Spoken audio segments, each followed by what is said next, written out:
Did you notice what happened? Tenderly loved, contentedly asked. Yes, of course. Your mother walked through obstacles as if they were not there. I don't mean that. I am referring to how we greeted each other with our hands. I'm sorry, but I didn't notice. We didn't shake hands like mortal travelers. Our hands compenetrated and became one, but without losing their individuality. They intimately united in the midst of immense delight, skin with skin, blood with blood, and muscles with muscles. They interpenetrated without damage, injury, or disorder. Enthusiastically, cells caressed cells, and protoplasm caressed protoplasm. Through our hands, my mother and I achieved a compenetration of heavenly love. We gloriously communicated and immensely enjoyed one another.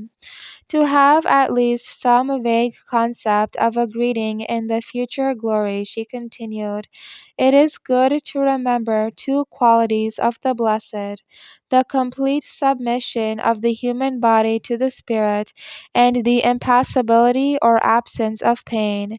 Moreover, matter is excessively porous. It is almost pure space. If all created matter were compacted, the entire creation could fit in a thimble. These properties permit the compenetration of hands in a heavenly greeting, and they become like a single hand, but without disorder or trauma, because every being is, in essence, independent of every other. Fascinating. So, this was the heavenly compenetration my beautiful dead friend had announced. I began to understand something about a compenetrative kiss. It seemed to me that you didn't speak to one another, although I don't know what I'm saying, because, as you assured me, the voice is not transmitted in slow, modified time, nor are any words needed. The fruitful intercommunication of a kiss between two souls is sufficient. Why, an earthly handshake, just the touch and squeezing of the fingers, is a manifestation of an instinct of future glory. It sort of represents a nostalgia for the pleasant heavenly greeting. But if this heavenly greeting is unknown on earth, tenderly loved picked up the thought.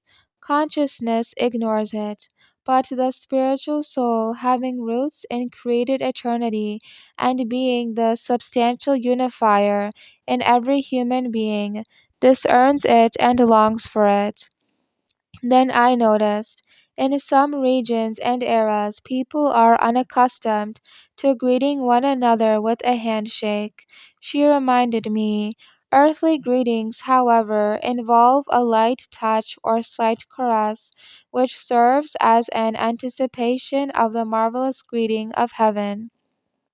It is nice to shake hands, I said, but I am unaware of any future heavenly greeting when I do it. We are speaking about instincts for heaven which do not originate in the consciousness of the will. Our Lord placed instincts in each one of us to help us effect what He has already arranged in accordance with the new name and the endowment of hidden manna which everyone will enjoy in heaven. Instincts are not always satisfied in mortal life. Some, as this one, are inexplicable in the world. Why inexplicable? Because they can't be fulfilled on earth but only in heaven. There are no points of reference to understand or enjoy them. If you were to if you were to manually compenetrate as I did with my mother, you would die of pain. Your skin would not tolerate the penetration of a foreign body. Only in the glory is it possible to enjoy these and many other instincts which are hardly perceived on this planet.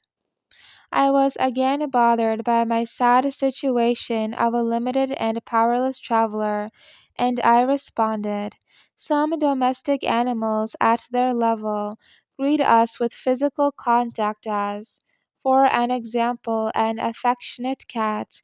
Do they also possess the instinct for future glory? For sure they do, she responded with a compassionate look. It's that they cannot aspire to the glory of humans because they lack a spiritual soul. As I already explained, they receive their glory from the blessed. However, their immaterial soul, not spiritual, permits them to obscurely know that superficial petting is a prelude to greater pleasures which they will receive from the glorified, and they are disposed to share with the authentic generosity of their inferior but sinless nature those unique gifts which they gratuitously received from the Creator. Some modern scholars maintain that a free, immortal, and spiritual soul does not exist. They say that when our Lord mentions the human soul, he refers to the center or vital nucleus of man, but not to some spiritual substance. Well, let them be careful with the notions they propagate, so they don't, due to their highly advanced ideas, barely reach heaven with happiness comparable to the animals. I insist you accept the sacred scriptures and apostolic tradition in their simple language without meticulously searching and crushing them, and that you do this in unity with the official magisterium of the Church. The divine word has not been dictated for proud scholars, but for those humble of heart. Don't worry, she concluded, about the apparent differences between revelation and earthly science. Is perhaps the Creator a slave of the sciences that he himself created? His word requires faith, not objective and evident demonstration, and not even exact correspondence with marvelous modern discoveries. Our God prevails. Human science makes mistakes, changes, and declines. You will verify how different earthly things are seen from heaven, from above to below, not from below to above, as is happening here. I don't understand how a celestial hand greeting can be so pleasurable.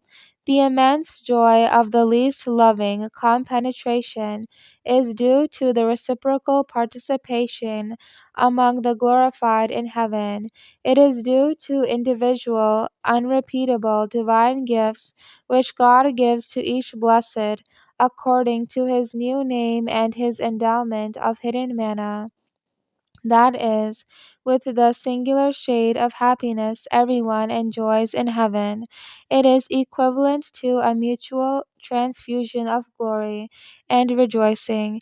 It permits an indescribable intercommunication of joy, very superior to the brief, limited, and superficial embraces of those who love one another in this life. Now I am getting a little glimpse of the pleasant embrace that couples enjoy in heaven. The corporal sense, once glorified, functions intensely without deficiencies or weaknesses.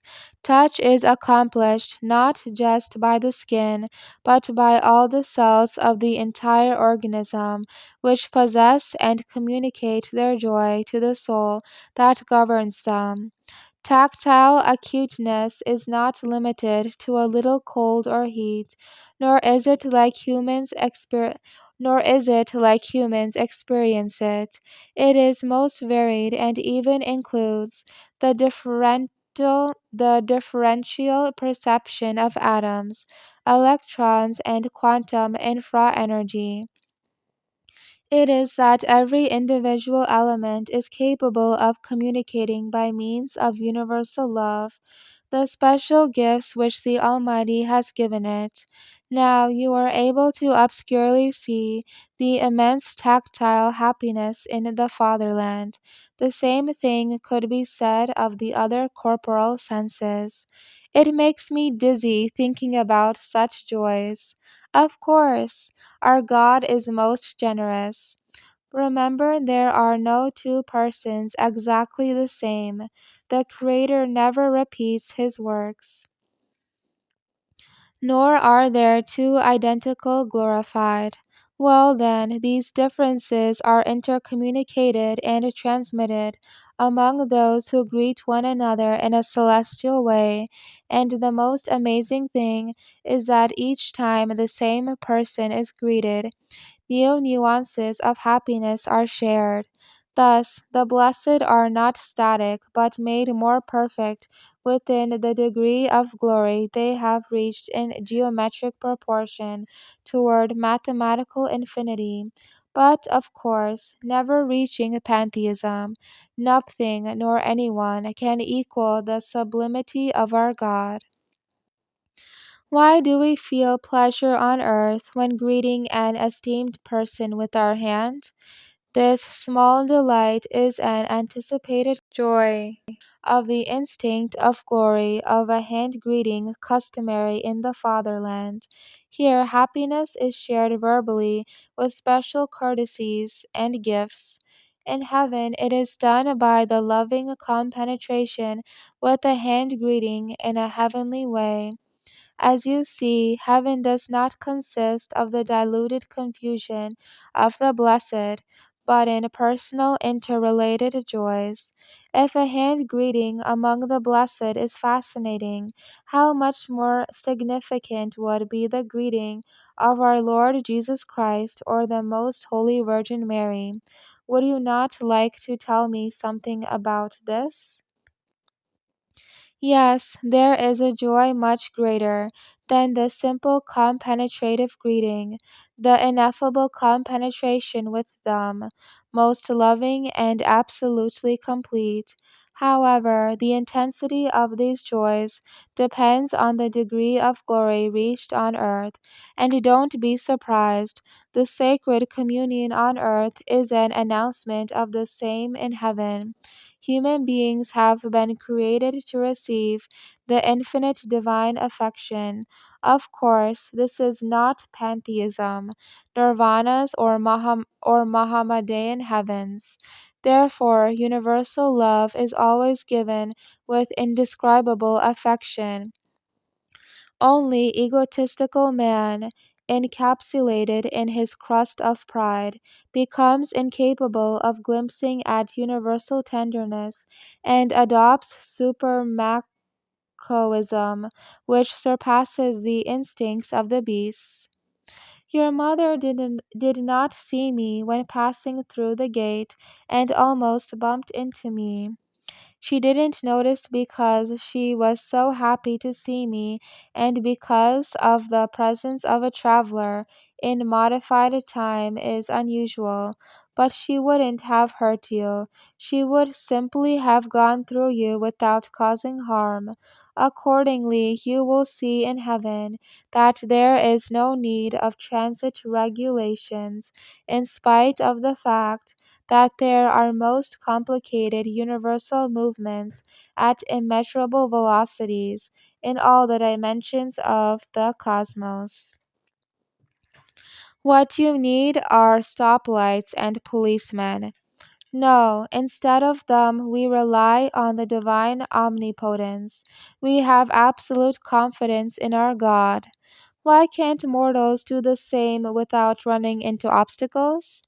Because they are only travelers, because you live under the structure of the faith, and you do not gloriously participate in the divine power. There is another reason, the great sin in the world. Some travelers would commit atrocities if they possessed such great gifts. You are right. God doesn't give wings to scorpions. But if only the stroke of your fingers over my hands causes me such contentment, what would I have felt if your mother had passed through me? A blessed is able to effect glorious interpenetration with or without love. If it is done without love, as when my mother passed through the gate and the bodies of those seated, not the slightest pleasure is produced. But if it is initiated with the love of charity, magnificent pleasures are experienced.